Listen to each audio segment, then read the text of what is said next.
ये सवाल ही नहीं पैदा होता कि पाकिस्तान अपना नक्शा, जो नक्शा हमारे कानूनी हक की अक्कासी करता है, जो यूएनएससी रेजोल्यूशंस के ऐन मुताबिक बना हुआ है। और ये बात बिल्कुल गलत है कि हमने वहाँ पे कोई कश्मीर दिखा दिया। बिल्कुल वाज़े लिखा हुआ है कि यूएनएससी रेजोल्यूशंस के मुताबिक, अक़वाम मुत्तहिदा की करारदादों के मुताबिक ये मामला हल होगा।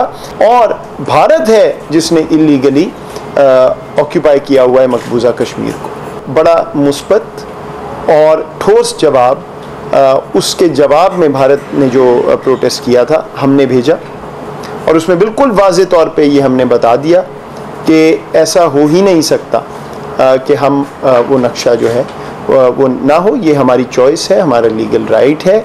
सोच की नौयत ये है कि रूस जब मेज़बान, हमारे फ़ौरन बाद उनकी बारी थी अगेन अल्फ़ाबेटिक ऑर्डर में, तो उनकी तकरीर में भी नहीं आए।